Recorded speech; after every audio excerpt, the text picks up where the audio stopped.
L'amour. Tout le monde ressent ou ressentira ce sentiment magique et mystérieux. Grâce aux sciences d'aujourd'hui, il est possible d'en dévoiler les mécanismes intimes. Pour cela, nous avons choisi de vous raconter l'histoire d'une jeune femme, Juliette. Guide dans un musée, elle est fiancée à Bastien, un chef d'entreprise prometteur. C'est pour toi. Il lui propose de vivre avec lui offre une bague magnifique. Ils vont se marier. Tout cela inquiète Émilie, scientifique et meilleure amie de Juliette, qui croit que Bastien n'est pas celui qu'il lui faut. Cupidon, dieu de l'amour, paraît du même avis, car un jour, Juliette éprouve un coup de foudre pour John, son nouveau voisin américain. Et cela pourrait tout changer.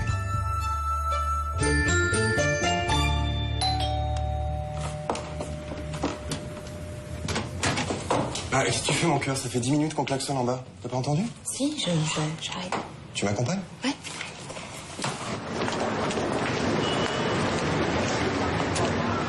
Bastien, le fiancé de Juliette, part au Japon pour ses affaires. Tu vas me manquer. Toi aussi, tu peux me manquer. Il doit revenir juste avant leur mariage.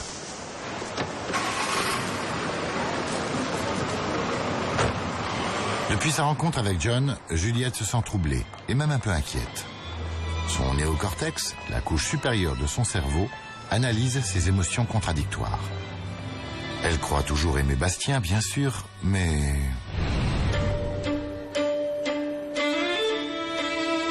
Cette hésitation de Juliette face à ce qui vient de lui arriver serait une réaction féminine assez typique dans les premières phases de la séduction. Il est là aussi prouvé de multiples manières que la séduction masculine est plutôt une séduction de conquête et la séduction féminine plutôt une séduction de sélection. Donc ça entraîne toute une série de comportements un peu différents.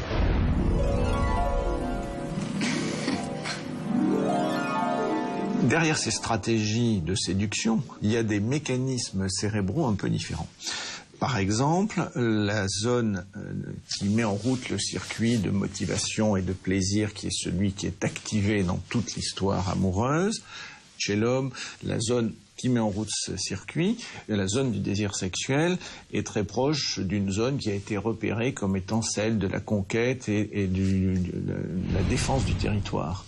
Chez la femme, la zone qui met en route le désir sexuel archaïque est proche des zones de la crainte et des zones de l'élevage des enfants, l'élevage des petits. Ces zones qui sont stimulées, qui mettent en route ces comportements. Et cela correspond bien à des mécanismes fondamentaux un peu différents. L'homme a une stratégie de conquête, d'action, de prise de risque, et la femme doit d'abord être rassurée avant de pouvoir passer à la phase suivante de la relation amoureuse. C'est pourquoi tous les sens de Juliette sont en éveil. La vue d'abord. Les rayons lumineux qui composent l'image de John vont s'imprimer sur sa rétine.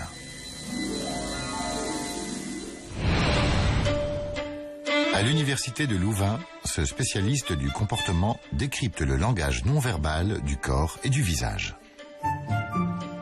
Un langage qui s'adresse à notre vision pour nous séduire.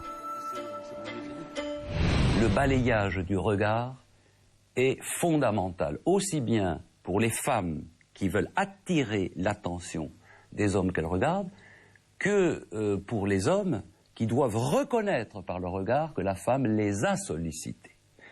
Et le regard, évidemment, est aussi un signe, je dirais, de réceptivité, mais assuré, qui fait que je suis prêt à prendre contact avec toi, même si on ne se connaît pas.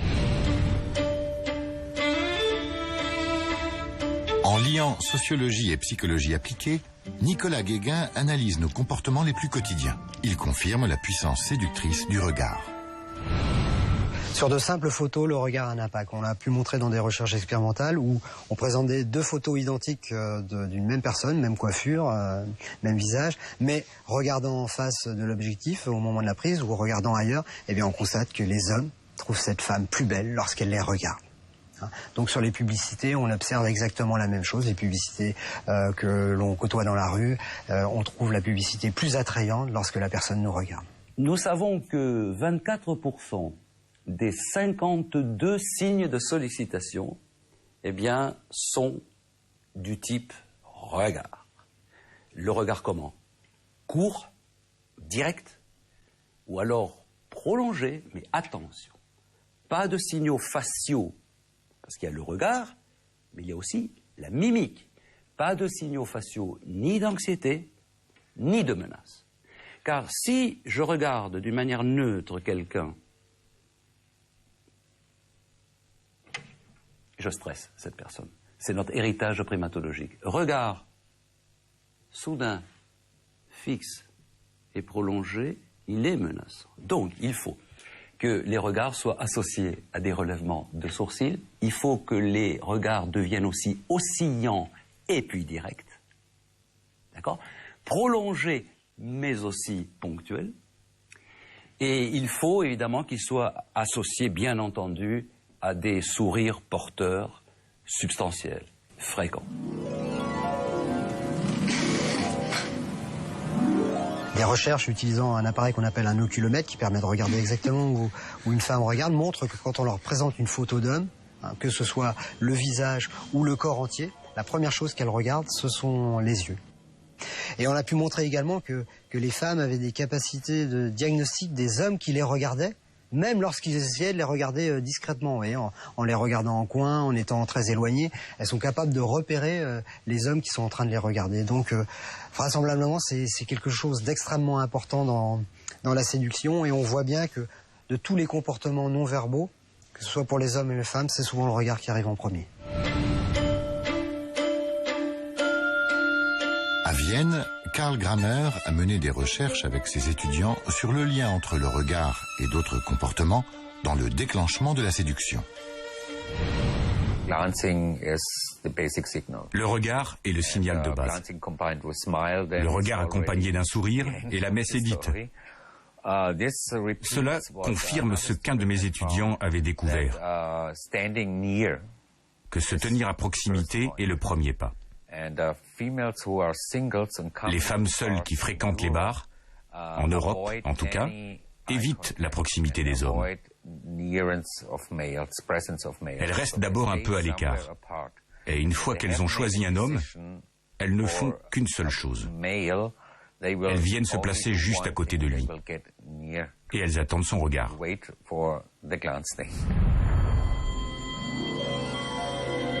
Au-delà de la rétine, l'image de John, convertie en influx nerveux, est transportée par le nerf optique et envoyée directement dans le cerveau limbique de Juliette, son cerveau des émotions.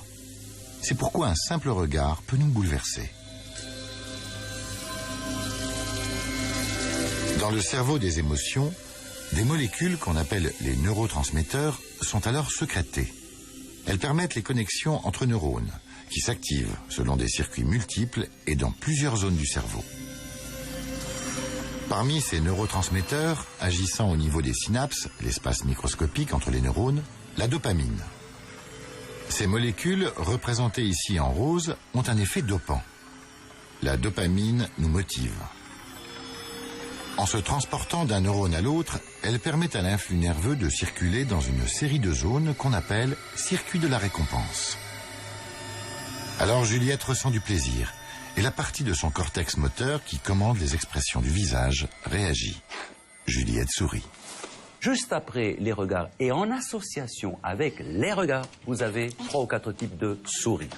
Cela représente 17% du répertoire de la séduction active ou passive. Les sourires qui sont réellement charmants, attirants, séduisants, ce sont les vrais sourires. Il y a des faux sourires de séducteurs.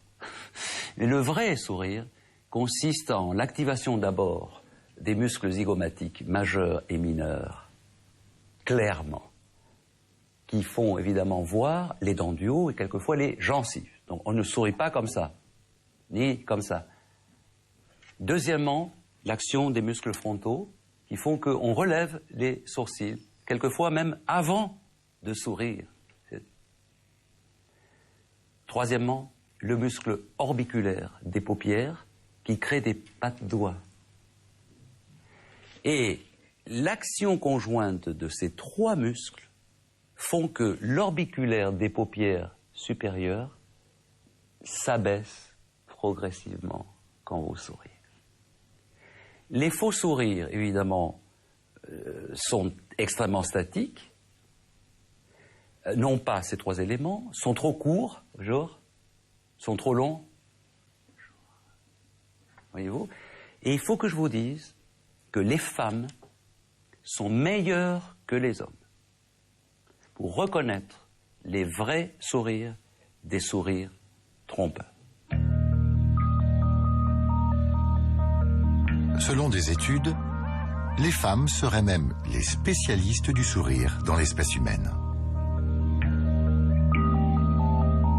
Lorsqu'on examine par exemple des milliers et des milliers de photos de prise de vue de garçons et de filles, on constate que jusqu'à l'âge de 10-11 ans, le taux de sourire entre garçons et filles est exactement le même.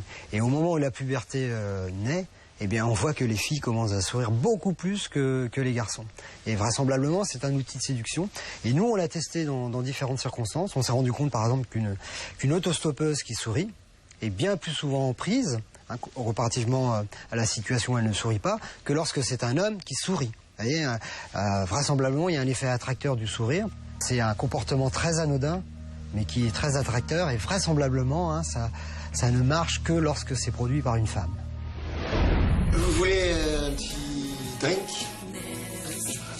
Oui. J'ai fait du thé. T'aimes le thé? Oui.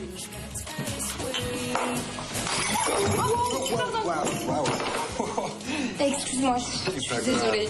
Ah mais si, c'est grave, parce que tu sais, le thé, ça tâche. Alors, ce qu'on va faire, c'est que tu vas me donner ta veste. Hop, non mais oui, donne-moi ton t-shirt, tu sais quoi, je vais te le laver. Hop là, hop là. Attends. 2 secondes. Elle est toujours comme ça? Oui. Je vais aller en bas pour changer le haut. D'accord, oui, c'est mieux. Excuse-moi. John, tu veux venir dîner ce soir? Ok.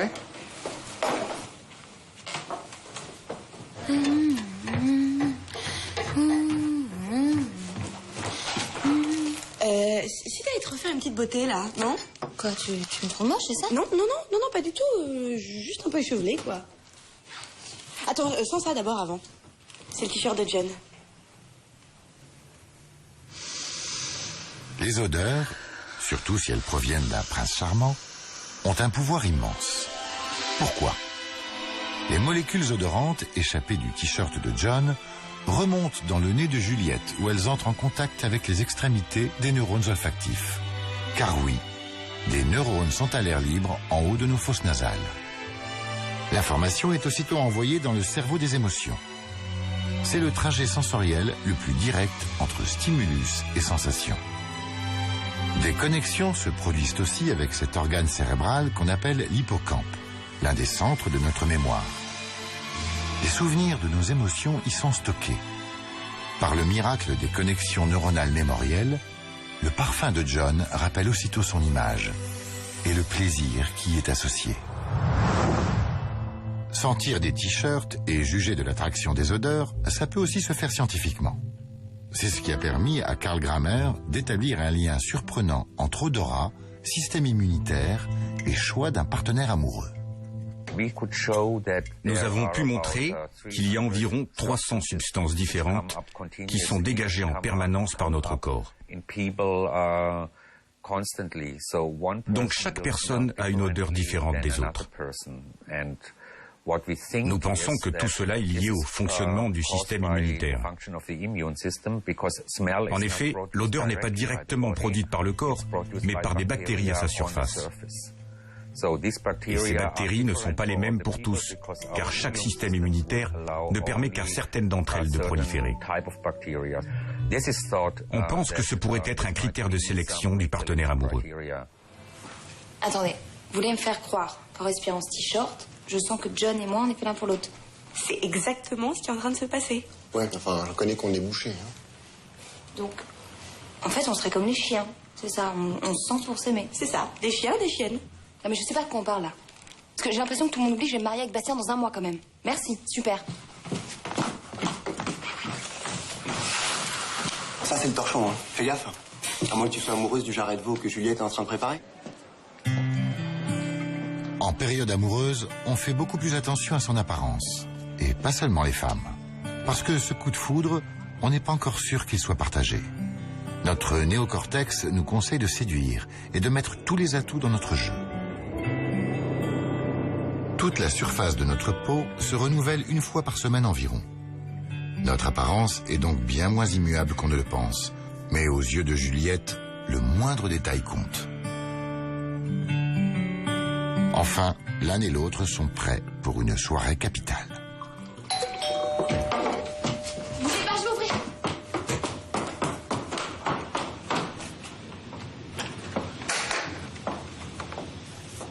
Hi. J'ai apporté tout pour faire le mojito, tu connaissais? Oui. La séduction passe par un langage du corps. Juliette sait que les hommes sont fascinés par des jambes en talons aiguilles, qui prouvent la souplesse et l'équilibre du corps, donc sa jeunesse. Sous le regard de John, ses sensations sont exacerbées. Sous la plante de ses pieds, elle imagine les capteurs qui décryptent le terrain. Depuis l'oreille interne, son cerveau est informé de son déplacement dans l'espace. Oui, si tu as aussi le glace cassé. Ses yeux, enfin, la renseignent sur les obstacles, évaluent les distances. Surtout, pas de gaffe. Merci. Vous aimez le mojito? Vient ensuite l'étape du rapprochement, de la conversation et du partage. Pour faciliter le bon déroulement de cette relation qui devient de plus en plus harmonieuse, il y a un certain nombre d'expériences qui ont pu montrer qu'il y a des situations facilitantes, qui sont d'ailleurs essentiellement des situations émotionnelles. Que ce soit le Grand 8, un film d'horreur, un tour à moto. Pour ça que les jeunes hommes prennent souvent des risques auprès des femmes pour leur montrer qu'elles peuvent avoir peur mais qui sont là pour les protéger. Oh. Je boude. Il doit y avoir un partage des émotions positives et c'est pour ça que l'on échange sur des situations de plaisir et de bonheur. Alors ce sont des films, c'est l'art, c'est des vacances, c'est des lieux. Tu te sens pas un peu en trop? Ah mais pas du tout. S'il pouvait même s'enrouler une petite pelle tout de suite là, ça m'arrangerait. Il y a une harmonisation émotionnelle et qui facilite la reconnaissance de l'autre comme pouvant être celui qui nous est tout à fait proche et qui nous comprend dans la mesure où il partage nos émotions. Il existe aussi des signes non-verbaux de séduction totalement incontrôlables. L'un des plus étonnants est la mydriase, c'est-à-dire la dilatation des pupilles qui rend le regard profond et attirant.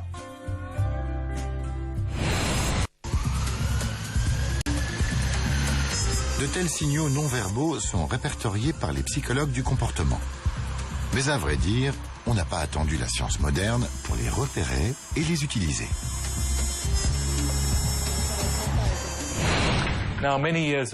Autrefois, les femmes mettaient dans leurs yeux quelque chose qu'on appelait la belladone.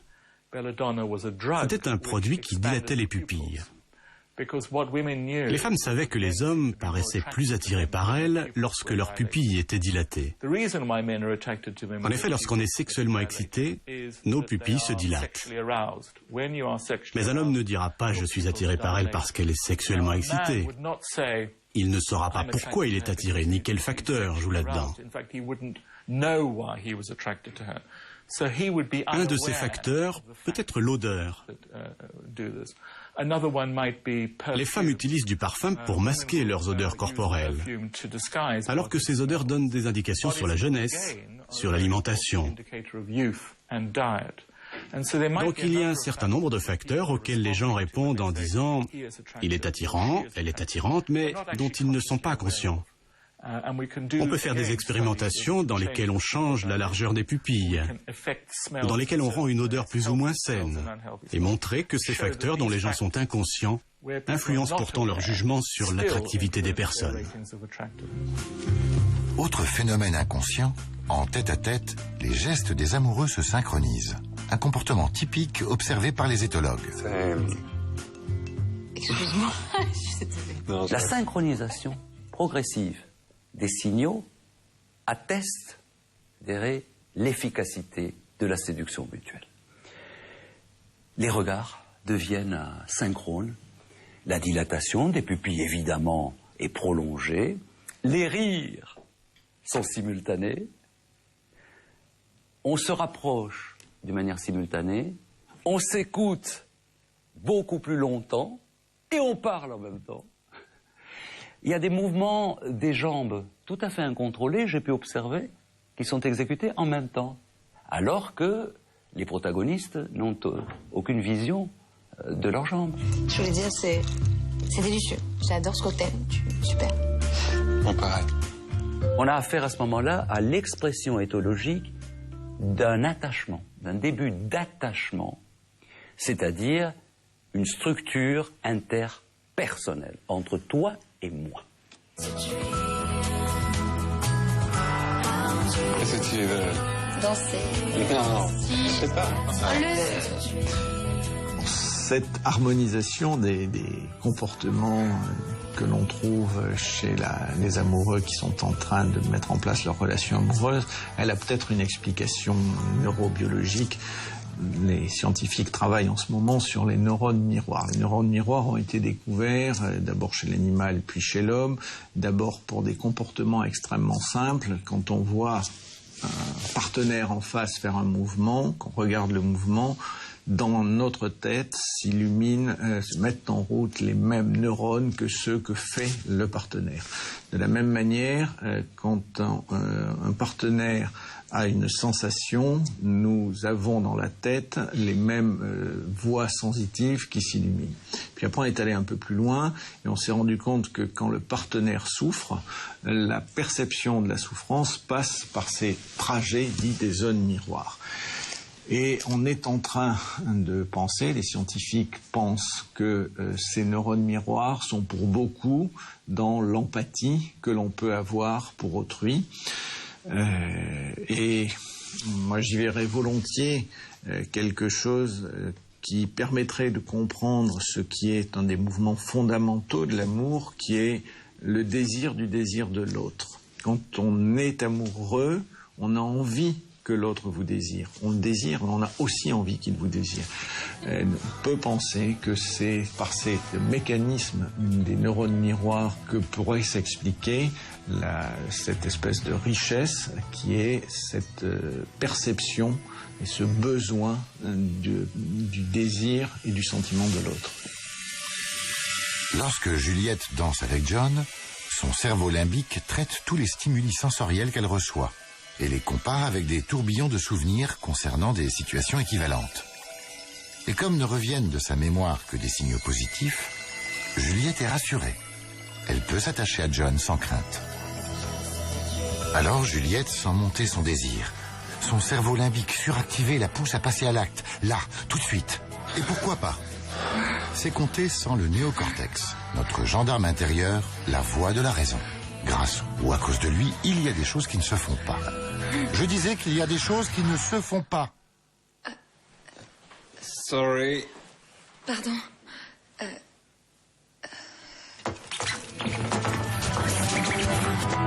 Oh my God. Eh oui, il faudra attendre l'autorisation du néocortex pour laisser libre cours à ses fantasmes. Mais l'attente du passage à l'acte attise encore les sens. Après la vue, l'audition joue son rôle dans la séduction. La voix de John est inconsciemment devenue plus douce, caressante. Ses ondes font vibrer le tympan de Juliette. De l'autre côté du tympan, une série d'osselets transmettent les vibrations à l'intérieur d'une structure en forme d'escargot, la cochlée. Là, des cellules ciliées les changent en influx électriques qui vont directement exciter le cerveau des émotions de Juliette, encore lui. Le plaisir déclenché rend la voix de John érotique et inoubliable. La synchronisation est également vocale. Est-ce que la voix est une voix de sollicitation et de séduction, ou est-ce que c'est une voix de réceptivité positive très aiguë chez la fille, ou par exemple, est-ce qu'il y a une synchronisation dans la voix, c'est-à-dire que l'homme, qui a une voix mature et relativement puissante à cause de la testostérone, commence progressivement à parler de plus en plus de manière féminine. Ça, c'est un très bon critère. Après la vue et l'audition, le toucher. John et Juliette franchissent l'étape importante des premiers contacts. Leurs mains se frôlent, esquissent des caresses à venir. Tout se passe sous la peau. Plus de 100 récepteurs par centimètre carré captent les sensations déclenchées par la main de John, sa pression, sa chaleur, et les transmettent à des milliers de terminaisons nerveuses. Ce contact, converti en influx nerveux, remonte le long de la moelle épinière jusqu'au cerveau. Pour évaluer l'impact du toucher dans une relation qui se noue, Nicolas Guéguin a travaillé sur le terrain, à Vannes, avec ses étudiants. On a mis au point un protocole expérimental dans lequel on demandait à des jeunes garçons d'aborder des jeunes filles dans la rue en leur demandant leur numéro de téléphone.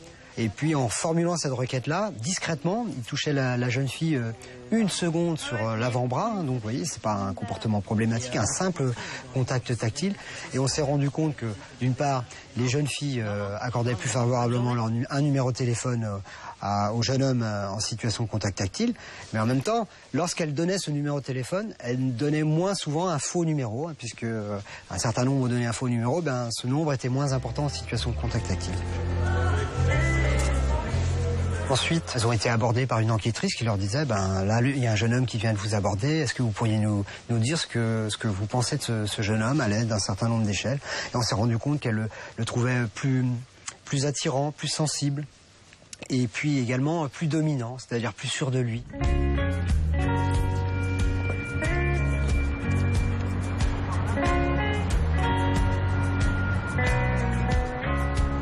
Alors le comportement tactile entre les hommes et les femmes varie au cours de l'évolution d'un couple. On a montré des choses assez amusantes.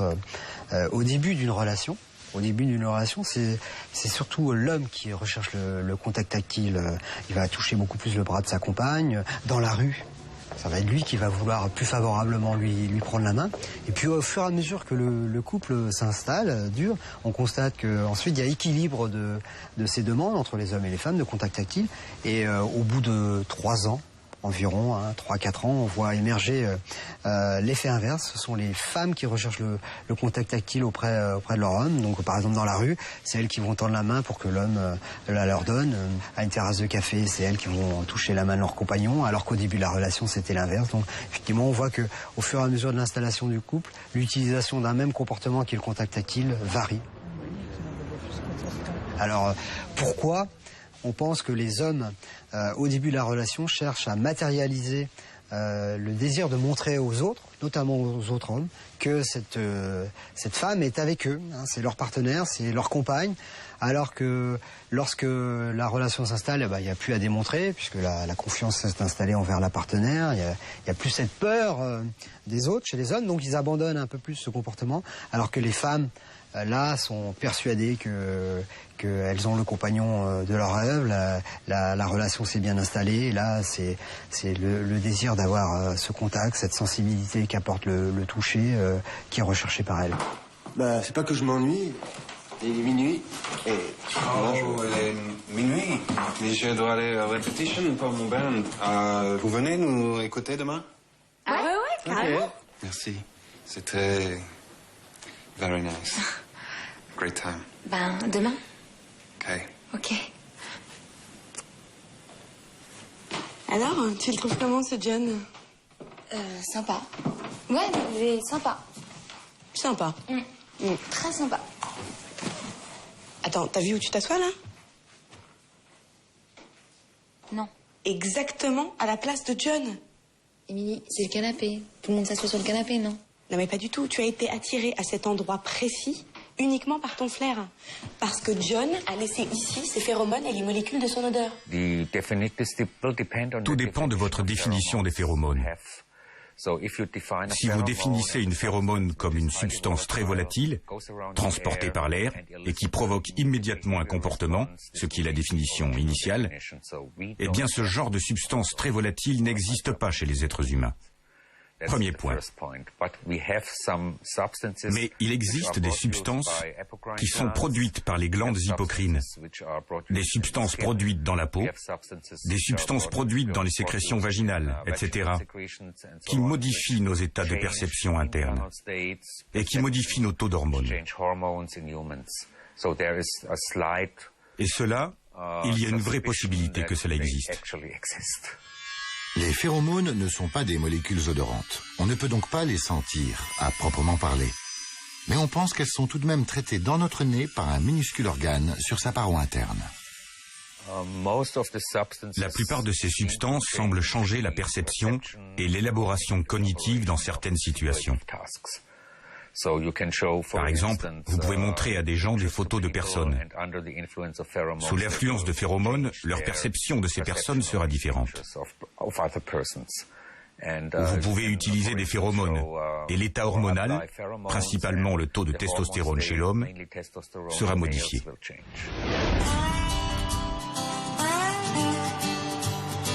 Un psychologue américain a voulu vérifier expérimentalement non seulement que les phéromones existent bien chez l'être humain, mais qu'elles jouent sur l'attirance entre hommes et femmes.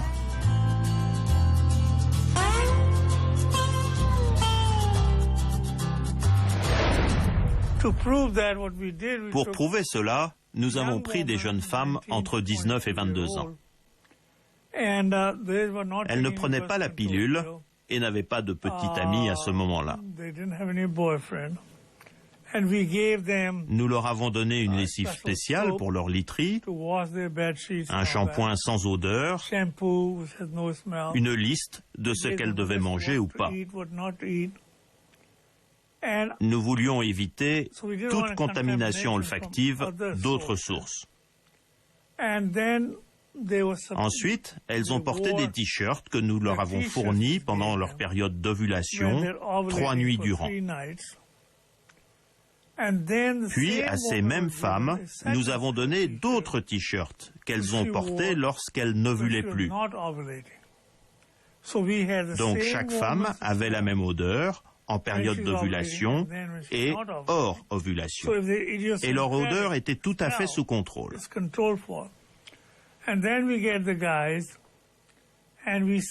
Ensuite, nous avons donné à des hommes 2 sacs avec ces t-shirts et on leur a demandé de les sentir et de nous dire ceux qu'ils trouvaient sexy et agréables.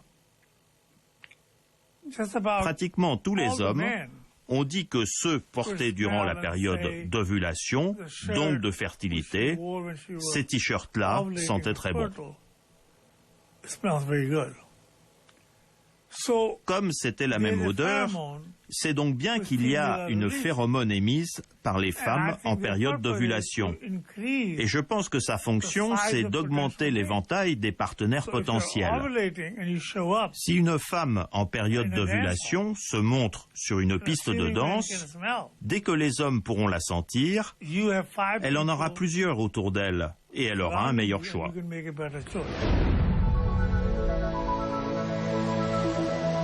Tout comme pour la dilatation des pupilles, les hommes ont eu depuis longtemps l'intuition des phéromones.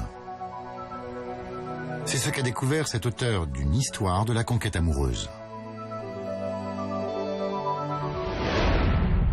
On constate que des choses qu'a posteriori, on peut interpréter comme une utilisation des phéromones, ont été utilisées. Par exemple, ce qu'on appelait le fruit pocheté au XVIe siècle, à l'époque où la mode vestimentaire pour les hommes était des braguettes assez proéminentes et creuses.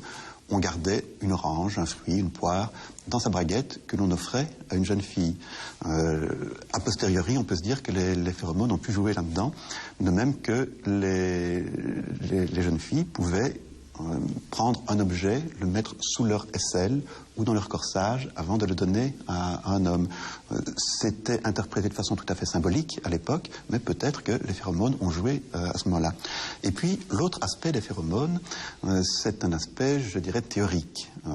Et là, à différentes époques, on a considéré que l'amour ne venait pas d'une flèche de Cupidon ou d'une grâce qui tombait du ciel, mais de phénomènes très physiques.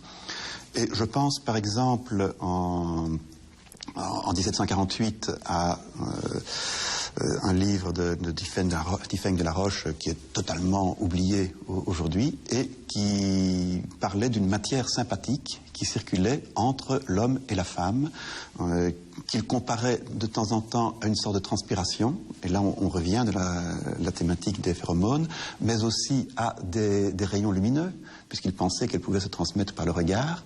Donc là nous sommes plus dans une thématique ancienne, et là il y a une intuition, je dirais, de cette matière impalpable qui se transmettrait de l'homme à la femme et qui expliquerait que l'on tombe amoureux. Je pense que l'industrie du parfum aimerait que ça déclenche un comportement sexuel. Mais ce n'est pas le cas jusqu'à présent. Les êtres humains ont un contrôle cognitif. Nous avons aussi un faible niveau de perception et aucun moyen de contourner ce contrôle. Alors que les phéromones fonctionnent à ce niveau-là. Donc on peut changer d'attitude face à notre environnement lorsqu'on sent quelque chose. Mais nous ne sommes pas comme les chiens chez qui cela modifie le comportement. Les molécules odorantes laissées par John remontent en haut du nez de Juliette au niveau de la placode olfactive. Là, ces neurones olfactifs sont excités selon la composition très précise de ces molécules, ce qui donne une sorte de cartographie unique à l'odeur de John. C'est pourquoi Juliette la reconnaît sans se tromper, comme Marcel Proust reconnaissait sa Madeleine. Allez-y les filles, je vais payer. Classe! Le lendemain de leur première soirée d'approche amoureuse, Juliette se rend au concert de John.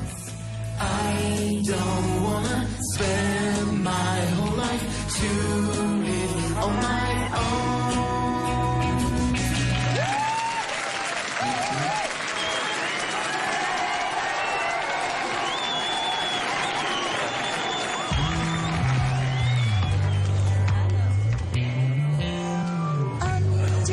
Danser à nouveau avec Juliette, la tenir serrée contre lui excite John. L'érection, signe patent de cette excitation, est une véritable mécanique de précision. Il y a d'abord la vue qui intervient. On a vu que la vue était très importante comme excitation chez l'homme. Ça va déclencher le système limbique, le cerveau des émotions, qui existe aussi bien chez la femme que chez l'homme. Et ce cerveau des émotions va déclencher deux choses. D'une part, un système hormonal en agissant sur l'hypothalamus, et le système hormonal va commander par le biais de l'hypophyse d'agir sur les testicules chez l'homme, qui va sécréter un peu plus de testo et d'hormones en fait pour faire réagir tout cela. Mais en même temps que ce système hormonal, il y a au niveau de la colonne vertébrale, donc derrière, une action sur les nerfs. Et du coup, cette action sur le nerf va faire qu'il va y avoir un message qui va être envoyé par le biais de la colonne vertébrale jusqu'au nerf qui arrive à la verge. Le nerf va donner le déclenchement de détendre les corps caverneux, c'est-à-dire ce qui se passe, ce qui existe dans la verge. Ça va permettre au sang qui arrive par les vaisseaux, par l'artère en général, ça va gonfler la verge. Une fois que la verge est gonflée de sang, c'est-à-dire que l'éponge qui est dans le corps caverneux va se gorger de sang, donc elle va grossir de plus en plus. Elle va plaquer les veines qui sont tout autour, et comme elle va les plaquer, elle va les bloquer. Et du coup, le sang reste piégé dedans, et la verge est en bon état de dureté. It's all about love. It's all about love. Malheureusement, ce mécanisme est parfois fragile.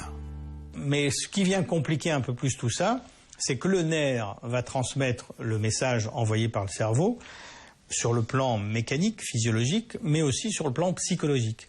Et pour peu qu'il y ait un peu de stress, ce n'est plus le système parasympathique qui va détendre les choses qui vont agir, c'est plutôt le système sympathique qui n'est pas très sympathique à vrai dire, parce qu'il va décharger de l'adrénaline, et comme il va décharger de l'adrénaline parce qu'on a peur que l'érection ne vienne pas, que c'est une nouvelle partenaire, est-ce qu'on va être à la hauteur, enfin des choses de ce genre, et à ce moment-là l'adrénaline va agir là-dessus et va empêcher les corps caverneux de se détendre, et du coup on rentre dans cette spirale-là, et alors après une fois que c'est pas détendu, que l'érection ne vient pas, la crainte s'installe, et comme ça ne marche pas, ça bloque, comme ça bloque, ça ne marche pas, et on est dans un cercle vicieux. Vous êtes combien ?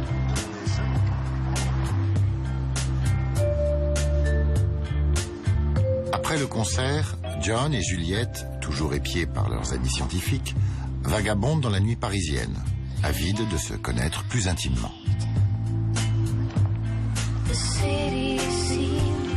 Et au bout de cette nuit de confidence, enfin, c'est le premier baiser. Un moment d'échange intense, une étape capitale dans un amour naissant.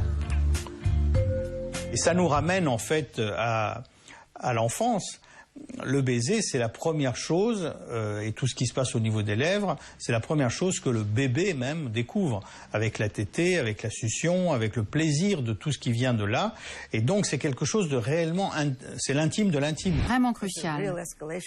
Ça l'est non seulement parce que vous collectez beaucoup d'informations, s'il y a de la tendresse, de l'impatience, s'il y a trop de dureté, s'il y a de l'écoute ou pas. Non seulement on goûte à l'autre quand on l'embrasse, et on peut savoir ce que la personne mange ou boit, mais on peut aussi la sentir, voir clairement dans ses yeux, caresser sa peau, ressentir ses caresses et l'écouter. Donc une énorme partie de notre cerveau crépite sous l'afflux d'informations. Le baiser est une mécanique plus complexe qu'on ne l'imagine. La zone de la bouche comprend des millions de terminaisons nerveuses qui la rendent ultra sensible. 29 muscles, dont 17 pour la langue seule, sont mis en action. Toutes les sensations transmises au cerveau activent des neurohormones, la dopamine qui nous motive, mais aussi l'ocytocine, ces points lumineux dorés. Neurohormone des câlins, l'ocytocine nous attache l'un à l'autre. Elle renforce la libération de dopamine. Elle affaiblit aussi notre esprit critique et nous rend merveilleusement aveugles aux défauts de l'autre. Donc c'est bien vrai, l'amour est aveugle. Le baiser est presque universel chez les humains et très courant chez d'autres mammifères. On peut en déduire qu'il répond à un objectif biologique et on commence à découvrir certaines de ses fonctions. Des scientifiques ont étudié ce qui se passe lors d'un baiser. Les femmes sont vraiment capables de percevoir des aspects du système immunitaire de l'homme lorsqu'elles l'embrassent. Elles sont plus poussées vers celui dont le baiser indique qu'il leur est complémentaire par certaines parties de son système immunitaire. Elles captent donc ces informations par l'odorat. Par ailleurs, la salive masculine contient beaucoup de testostérone et il est possible que les hommes se servent du baiser pour envoyer de la testostérone. Ils aiment les baisers très mouillés, bien plus que les femmes. C'est pour nous envoyer de la testostérone et déclencher ainsi en nous le désir sexuel.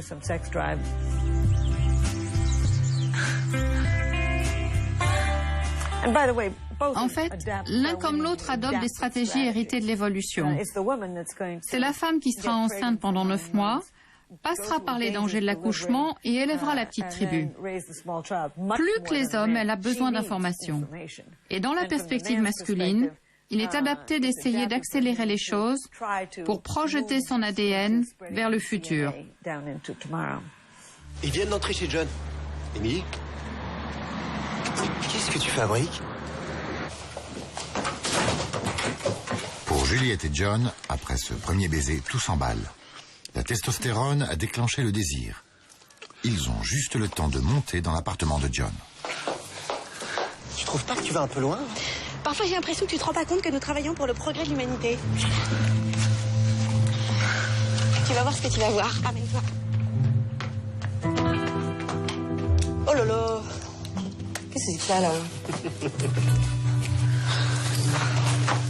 Entre Juliette et John, qui ont pensé à se protéger par un préservatif, les préliminaires débutent. Ils renforcent le désir et préparent le corps à l'acte sexuel. Isolés du reste du monde, les amants sont concentrés sur leur sensualité et sur les émotions que leur procure leur partenaire. Au fur et à mesure des caresses, les préoccupations du quotidien s'envolent. L'essentiel de l'activité cérébrale se focalise sur les sensations. C'est d'ailleurs la condition indispensable à une montée harmonieuse du plaisir. Les préliminaires ou les préludes, c'est quelque chose qui commence à être intégré depuis un certain temps maintenant, mais intégré aussi bien par les femmes que par les hommes. Pendant longtemps, jusqu'aux années 70, disons, les femmes l'espéraient toujours et peu d'hommes l'entendaient. Et puis, depuis la révolution dite sexuelle des années 70, les femmes d'abord et les hommes ensuite ont découvert que la plupart des femmes demandaient ces préliminaires et qu'elles étaient justement très sensibles aux caresses et qu'elles souhaitaient que leur partenaire s'occupe d'elles de cette manière-là. Les préliminaires répondent aussi à une différence physiologique. Si les hommes sont prêts à la pénétration en moins de 2 minutes, l'excitation nécessaire demande jusqu'à 10 fois plus de temps pour les femmes.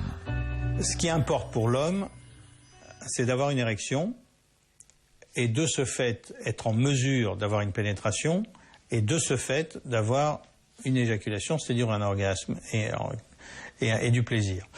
Une des grandes différences qu'il y a entre l'homme et la femme, c'est que la femme souhaite réellement qu'on s'occupe d'elle en tant qu'individu et non pas de telle ou telle partie de son corps, quoi. Elle aime bien qu'il ait envie d'elle, dans sa globalité, et non pas que telle ou telle partie de son corps le stimule lui comme un objet érotique, quoi.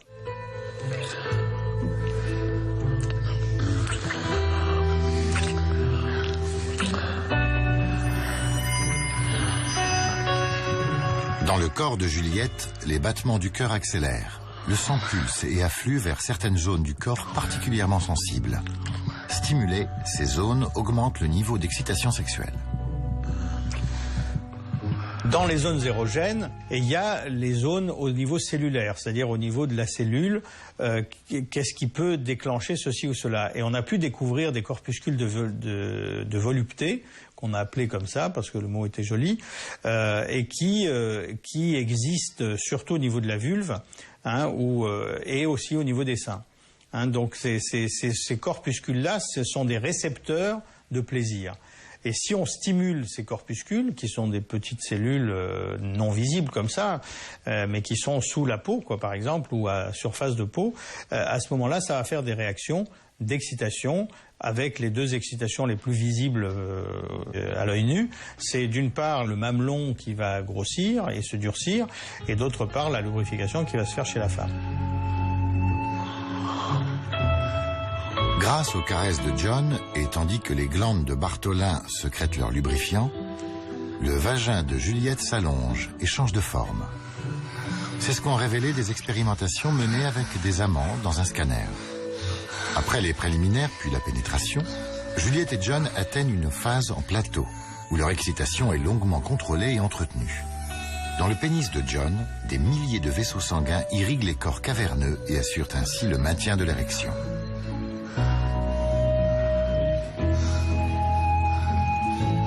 Mais pourquoi aime-t-on à ce point faire l'amour? Parce que c'est un moment où les neurohormones baignent notre cerveau, activant les zones liées au plaisir. Il y a la dopamine, notre dopant naturel, qui nous pousse à l'action.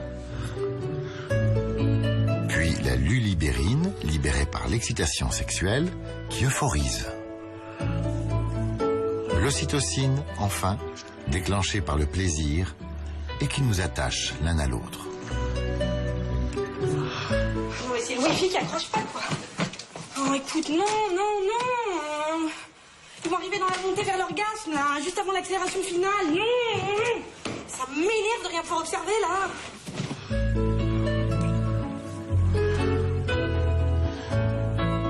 Le chef d'orchestre du désir, c'est quand même le cerveau. Hein. C'est pour ça qu'on dit que le plus gros organe sexuel, c'est le cerveau. C'est ça qui va être réellement le chef d'orchestre de tout le corps par rapport à ça. Et le désir, c'est vraiment l'appétit, la pulsion pour aller vers l'autre. Alors que sinon, le reste, c'est presque, ça pourrait être de la mécanique. Woody Allen disait mon cerveau est mon deuxième organe sexuel préféré. Je pense que c'est le premier organe sexuel parce que c'est celui qui permet de percevoir le plaisir, mais c'est aussi celui qui lui donne toute sa valeur et qui nous permet d'aller le rechercher après. On sait bien ce qui se passe dans le cerveau au moment de l'acte sexuel. Le désir sexuel se met en route avec la sécrétion de testostérone, chez l'homme comme chez la femme. Puis, au moment où se met en route l'acte sexuel, nous sécrétons de la lulibérine, qui est l'hormone de l'acte sexuel et celle qui fait que lorsqu'on a commencé, on a envie d'aller jusqu'au bout, sinon on est très frustré. Juliette et John approchent de l'orgasme. Leurs deux cœurs battent à 150 pulsations par minute. La partie la plus interne du vagin se dilate encore. L'utérus remonte un peu pour mieux attirer le sperme. Un paroxysme de plaisir se déchaîne. Les muscles du périnée et du vagin se contractent toutes les 0,8 secondes. La tension musculaire est à son maximum et c'est l'explosion de l'orgasme. Le 7e ciel, le nirvana des amants.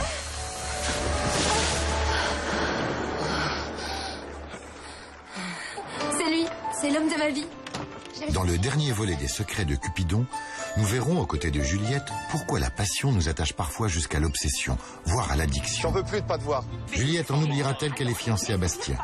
Nous comprendrons comment surviennent les dérives de l'amour, la jalousie, la rupture et le manque, qui peut conduire au désespoir. Je deviens dingue.